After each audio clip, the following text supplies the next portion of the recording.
Sagres Online, bem na palma da sua mão. Tom Maior já está de volta. Quinta-feira aqui no Tom Maior é dia de Sagres Internacional. Sagres Internacional. Os principais fatos do cenário mundial com credibilidade e análises profundas. E Sagres Internacional é com o professor Norberto Salomão, historiador, professor de geopolítica. Professor Norberto, boa tarde, tudo bem por aí? Boa tarde, Jéssica, tudo bem? Boa tarde a todos aqueles que nos acompanham. Satisfação grande estarmos aqui, né?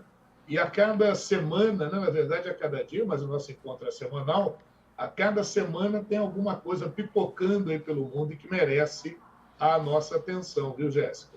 Pois é, professor, e nessa semana o que está pipocando, né, pelo mundo afora é a estação de Taiwan, né? O nosso tema de hoje é para falar do aumento das tensões entre China e Estados Unidos, né, professor? Acontece que teve essa visita recente, né, professor, do presidente da Câmara dos Deputados dos Estados Unidos a Taiwan e que irritou, né, bastante a China, elevou essa tensão entre os Estados Unidos e a China. Essa questão é bastante complexa, né, professor? Então, para começar, quero perguntar para o senhor, para a gente entender um pouco mais sobre esse assunto, a respeito de Taiwan. Taiwan é um país independente, professor, ou é uma província ali rebelde da China? Pois é, né, Jéssica? Boa pergunta, e aí vai aquela velha história, vai depender do lado que se vê, né? A quem interessa, qual lado que interessa. Mas a gente vai responder isso aqui sim. Uma questão interessante em tudo isso é que nós já fizemos no próprio Tom Maior, você vê que é um assunto que está sempre em voga. Na edição 33 do Tom Maior, nossa, nós já estamos, essa é a nossa edição 74, olha já quanto tempo, né? A gente trabalhou um pouquinho sobre Taiwan, já naquela altura já tinha uma série de polêmicas aí sobre a região. E no Sagres Internacional, no nosso podcast, é a nossa edição 138, nós estamos próximos aí da edição 200, né, do Sagres Internacional, do podcast, então é um assunto que sempre vem à tona. E a sua pergunta é muito boa, né, Jéssica? Porque, veja, Taiwan é um país, veja, Taiwan tem tudo aquilo que o país tem, né? Tem seu território, tem presidente da República, é uma mulher, né? Que inclusive foi reeleita em 2020, e tem uma economia dinâmica, capitalista, a economia de Taiwan é uma economia capitalista, Taiwan também já foi chamada de Formosa, né? E é um país democrático, tem sua própria moeda, que é o dólar taiwanês, mas acontece que não tem o reconhecimento internacional. Apenas 22, 23 países reconhecem Taiwan, né, como um país. A ONU não reconhece, e aí a gente vai contar, viu, Jéssica, essa história é curiosa, porque a Taiwan, entre 1949 a 1971, era a China reconhecida pela ONU. Mas ali, em 1971, houve uma aproximação dos Estados Unidos com a chamada China comunista, e aí a ONU deu um chega para lá em Taiwan, então Taiwan perdeu a sua condição e o seu assento na ONU, perdeu o reconhecimento internacional, e aí a chamada República Popular da China, ou China comunista, é que ganha essa condição. Então nós tivemos no mundo um momento, né, entre 1949 e 1971, nesse período de tempo, no auge da chamada Guerra Fria, o mundo viveu com duas Chinas. Era a República Popular da China, que é a China comunista, e que não tinha até então reconhecimento internacional, reconhecimento da ONU, porque era um país socialista, então naquele momento de confrontação entre mundo capitalista e mundo socialista, os Estados Unidos, com a força que tem dentro da ONU, fazia o reconhecimento de Taiwan, né? Taiwan ou Formosa, a ilha de Formosa. Eu até acho que a gente colocou um mapinha aí, não sei se a gente tem ele disponível, está aí para a gente localizar. Olha aí onde é que está a China e onde está Taiwan, nessa setinha aí vermelhinha, né? E aí eu coloquei do lado, dá para observar bem a ilha de Taiwan. É uma região, viu, Jéssica, que foi colonizada inicialmente pelos portugueses no século XVI e XVII. No século XVII foi domínio holandês e, finalmente, após aí esse período de domínio holandês, a região vai passar depois por aquele processo de tomada pela China, depois o Japão invade a região, a área fica sob domínio japonês por muitos anos, e aí, após a Segunda Guerra Mundial, nós vamos ter a Revolução Socialista na China se efetivando, e, com isso tudo, essa área acaba recebendo os capitalistas da China, aqueles capitalistas que fugiram dessa parte continental aí do nosso mapa, onde está escrito China, que é a chamada parte da China continental, eles fugiram para Taiwan e aí acabaram formando a China capitalista ou República Nacional da China, né? E isso durou até 71. Em 71 não houve mais o reconhecimento. Nessa história toda, viu, Jéssica, eu coloquei aí mais algumas imagens, que a imagem, essa aí a gente olhando da esquerda para a direita, né, da tela de quem está nos acompanhando, nós temos aí à esquerda o Chiang Kai-shek. Chiang Kai-shek era o presidente da China até a Revolução Comunista, em 49, né? O Chiang Kai-shek, ele era líder do Partido Nacionalista Chinês. Em chinês a gente diz Kuomintang. E à direita está aí o Mao Tse-tung. O Mao Tse-tung, que é o grande líder comunista da China, o condutor, o grande timoneiro, né? Como foi apelidado, que liderou o movimento de revolução comunista aí na China, derrotou o Chiang Kai-shek. O Chiang Kai-shek, derrotado, foge para Taiwan, onde organiza lá, como a gente falou há pouco, a China nacionalista. Na sequência, a gente foi colocando mais imagem para a gente acompanhar essa história. Olha aí, ó, nós vamos ter uma aproximação dos Estados Unidos com a China a partir de 1971. Aí da esquerda para a direita, talvez um dos mais famosos secretários de Estado dos Estados Unidos, depois do presidente, o grande cargo nos Estados Unidos é o secretário de Estado. Nesse caso aí é Harry Kissinger, que fez história, né? E à direita está aí o Mao Tse-tung, que está havendo uma aproximação dos Estados Unidos com a China nesse momento, no início da década de 70, em 71, porque a China já havia rompido com a União Soviética. Então, os Estados Unidos, no momento de Guerra Fria, aproveitou-se dessa ruptura interna e se aproximou da China. E nessa aproximação, a ONU depois, né, acabou... Aí está uma imagem, né, só ilustrativa da ONU, da Assembleia Geral da ONU. A ONU retira Taiwan como representação da China e a representação passa a ser a China comunista. Vamos ver se tem outra imagem aí, do que foi selecionado. Aí, ó. Em abril de 71, nós tivemos um fato muito curioso, né?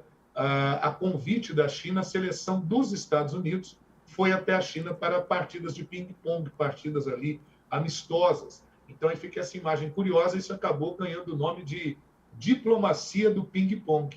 E aí o famoso encontro entre o Richard Nixon, presidente dos Estados Unidos à época, e o Mao Tse-tung, aí já em 72, esse ano, completando 50 anos dessa aproximação que houve entre Estados Unidos e China. Viu, Jéssica?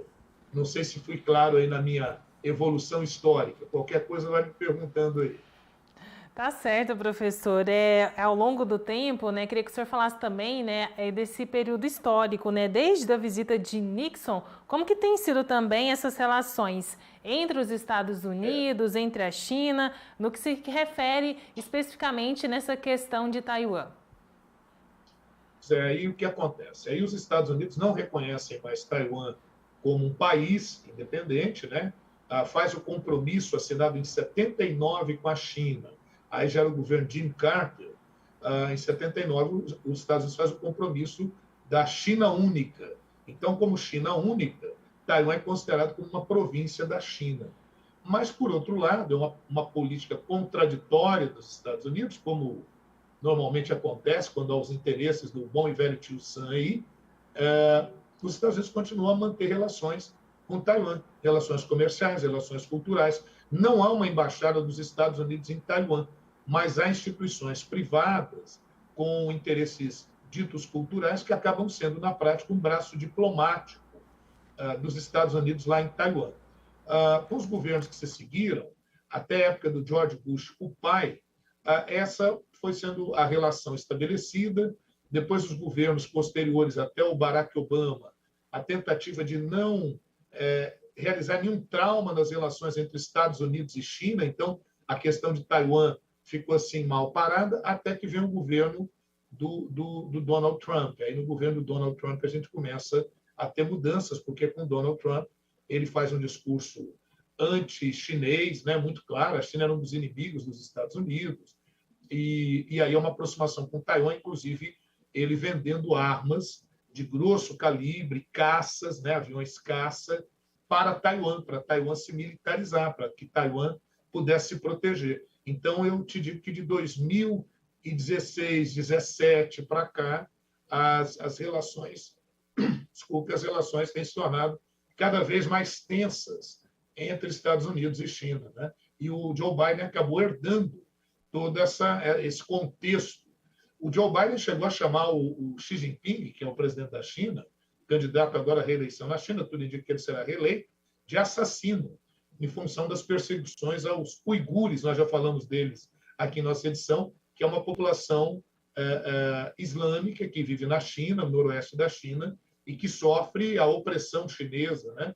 Então, isso acaba gerando constantemente tensões, ora envolvendo Taiwan, ora envolvendo as questões com os uigures lá na China, ora envolvendo Hong Kong. Uma tentativa de solução que a China já propôs, porque a China não admite absolutamente a separação de Taiwan em relação à China. Uma das propostas da China foi feita com Hong Kong. Aquela ideia de um país, dois sistemas. Então, o governo chinês, que é comunista, aceitar áreas em que o capitalismo atua fortemente, como em Hong Kong, e no caso Taiwan, que também é capitalista. Mas Taiwan tem resistências em relação a essa proposta, e é um movimento muito forte em Taiwan pela independência de Taiwan. Os Estados Unidos, com Biden, afirma que apoiaria apoia, né, a democracia de Taiwan e que não admitiria nenhuma intervenção militar chinesa na região. Justamente por isso, já ao longo de todos esses últimos 3, 4 anos, a China provoca, de certa forma, fazendo exercícios militares ali na região, viu, Jéssica? Pois é, professor. Após essa visita, né, do presidente da Câmara dos Deputados dos Estados Unidos a Taiwan, como que o senhor avalia a repercussão dessa visita recente? Pois é, a Nancy Pelosi, né, que é a presidente da Câmara dos Deputados, né, seria lá o Arthur Lira, lá dos Estados Unidos, para a gente comparar aqui, que é um cargo também muito importante, ela queria ter feito essa viagem a Taiwan já há coisa de 2 anos, mas em virtude da pandemia e tudo, a viagem acabou não acontecendo. E agora, em 2022, quando ela decide fazer essa viagem, ela já faz essa viagem no momento em que o chefe da Casa Civil lá dos Estados Unidos, o Anthony Blinken, ele falou o ano passado, em outubro do ano passado, ele chegou a afirmar que Taiwan deveria ter mais voz na ONU. Já a China não gostou de jeito nenhum, falou que não é para os Estados Unidos tocar nessa questão. Está aí a Nancy Pelosi, né, depois que ela visitou Taiwan, e nessa viagem que ela faz pela Ásia, ela está fazendo aí um tour pela Ásia, diplomático e tudo, não se confirmou que ela iria a Taiwan. Ficou aquela situação, Xi Jinping mandou um recado para o Joe Biden, dizendo que se ela visitasse Taiwan, estariam mexendo com fogo, né, brincando com fogo, e quem brinca com fogo se queima. A verdade é que a agenda da Nancy Pelosi ficou meio assim em segredo, e ela acabou indo na terça-feira desta semana a Taiwan, né? Falou que os Estados Unidos têm plenos compromissos com a democracia taiwanesa, então muitos viram nisso uma provocação. O que se pergunta, né, Jéssica, é o seguinte: qual a intenção verdadeira, né, dessa viagem da Nancy Pelosi? A Nancy Pelosi é do Partido Democrata, o mesmo partido do Joe Biden. O Joe Biden já tem muita idade, está com Covid aí, até recentemente teve uma recidiva aí da Covid, né? Testou de novo para Covid-19, e pode parecer um presidente fraco diante daquela postura mais, digamos, arrojada do Donald Trump. Então, tanto essa visita a Taiwan, essa postura mais firme do governo Biden, está de olho nas eleições que nós vamos ter aí em breve para a renovação do parlamento nos Estados Unidos. É quase que uma confirmação do governo do Partido Democrata. É lógico que o Joe Biden não quer uma derrota.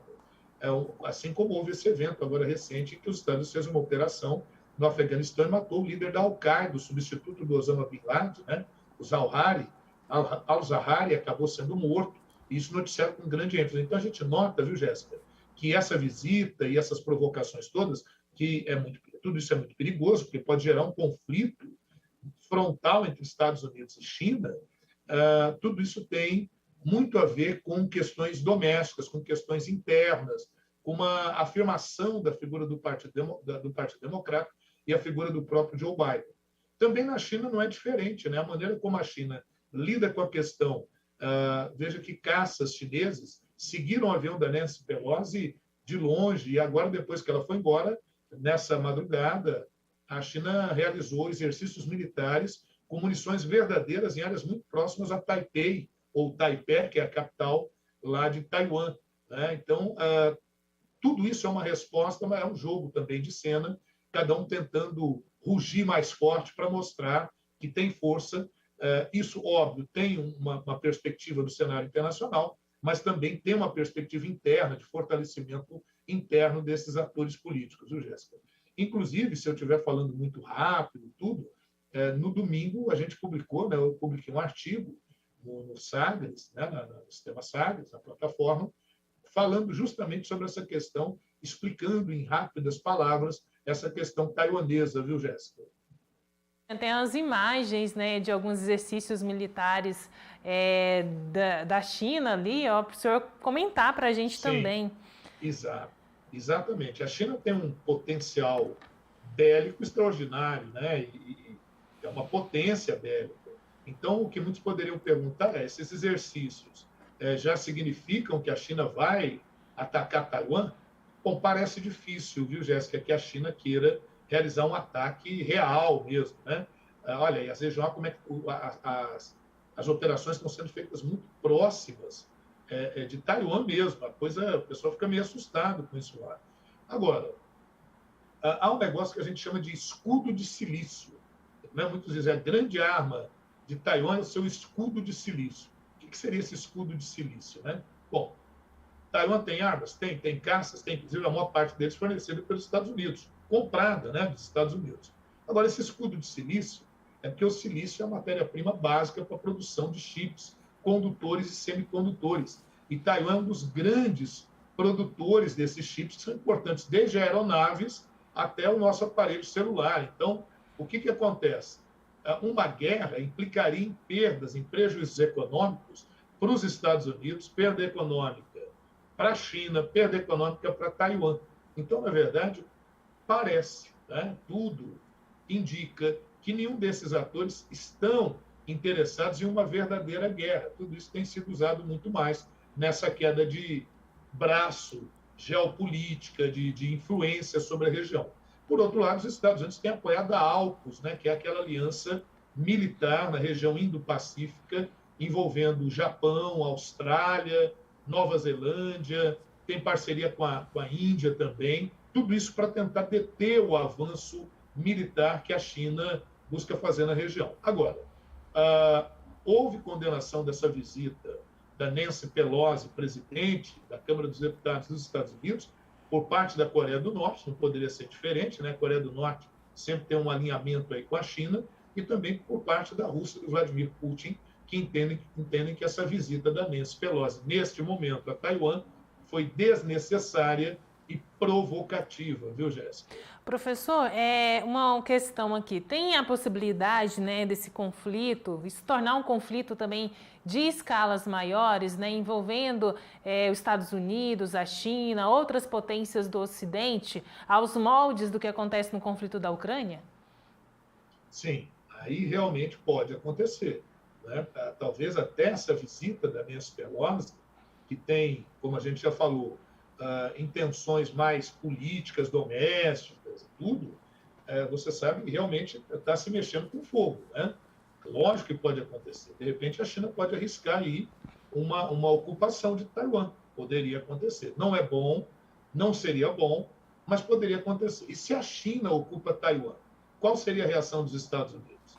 Pois há as mais variadas possibilidades, desde a condenação diplomática e sanções econômicas, que seria o mais provável, e aí a gente teria um quadro muito semelhante ao da Ucrânia, até a tentativa de uma intervenção mais direta, né, dos Estados Unidos, ou da AUKUS, que é essa associação, diria assim, seria a versão OTAN, né, ou seja, uma liga militar só que não do Atlântico Norte, como é a OTAN, mas ali da região do Indo-Pacífico, do Oceano Índico e do Pacífico. Então, isso sim poderia acontecer. A China talvez pudesse arriscar algo nesse sentido. O que eu te digo é que assim, não seria, e é muito pouco provável, que uma ação mais incisiva da China sobre Taiwan viesse a gerar uma guerra direta. Aí não, eu acho que sim, você, Jéssica, colocou muito bem a comparação. Eu acho que a gente poderia ter uma situação similar à da Ucrânia. Similar, não é igual. E por quê? Porque Taiwan, internacionalmente, inclusive pela ONU e pelo próprio Estados Unidos, é reconhecida como uma extensão do território chinês, daquilo que a gente chama de China única, né? Então, a China se adentra a Taiwan, está adentrando o seu próprio território. Lógico, tem as implicações internacionais. Só para você ter uma ideia, o Brasil, por exemplo, qual que é a relação que o Brasil tem com Taiwan? O Brasil não reconhece Taiwan como um país, mas tem representação cultural em Taiwan. Taiwan é um dos grandes parceiros comerciais do Brasil na Ásia, tá vendo? Então, apesar de não ter esse reconhecimento político que seria necessário, então, internacionalmente, Taiwan é reconhecida como país por pouquíssimos países, né? Dos 200 países que nós temos no mundo, apenas entre 20 e 22 países que reconhecem Taiwan como um país, então isso não seria considerado, nem a ONU poderia considerar isso como uma invasão de um outro país. Então, essa talvez a grande diferença naquilo que ocorreu na invasão, ou tem ocorrido na invasão da Rússia de Putin à Ucrânia do Volodymyr Zelensky. Acontece um conflito, né, aos moldes desse da Ucrânia, e como o senhor mencionou, né, as sanções comerciais, a gente já vive essa crise econômica provocada pela guerra na Ucrânia. Imagina uma outra crise agora com a potência que é a China, sim, sofrendo algum tipo de sanção comercial, hein, professor? Pois é, e veja, só nessa visita da Nancy Pelosi e desses exercícios militares que a gente está vendo aí, as bolsas já sofreram impacto disso, porque você sabe que quem trabalha com ações, quem investe em ações, fica de olho até no espirro, né? Se o líder de um país está resfriado ou não, isso afeta, isso abala. Então, pelo mundo inteiro, isso, de certa forma, chocou as bolsas, né? Então, assim, o impacto econômico, por isso que a gente entende que um confronto direto é improvável. Ele não é impossível, mas ele é improvável para esse momento, porque mexe com muitos interesses, né?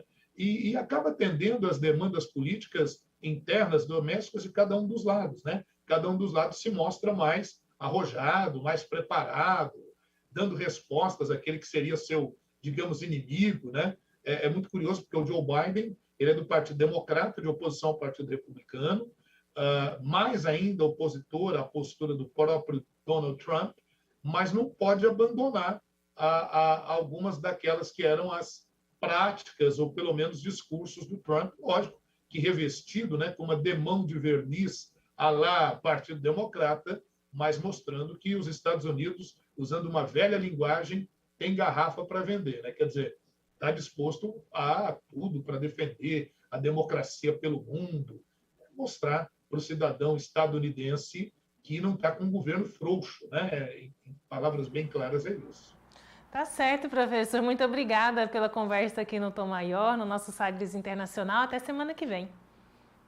Até semana que vem. Eu espero que a nossa conversa aqui tenha auxiliado o pessoal a entender melhor essa questão, né, que acontece, se Taiwan é país ou é província. Acho que deu para ficar claro, isso que é um ponto importante, e como é que isso entra nesse jogo, né, nesse tabuleiro geopolítico, geoestratégico aí pelo mundo. A gente tentou dar um esclarecimento aí a respeito disso, né?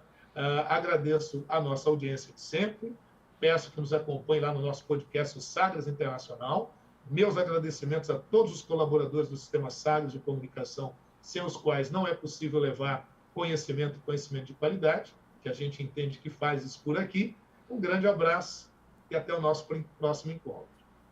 Professor Norberto Salomão, historiador, professor de geopolítica, com a gente aqui em mais um Sagres Internacional. Sagres Internacional. Os principais fatos do cenário mundial com credibilidade e análises profundas.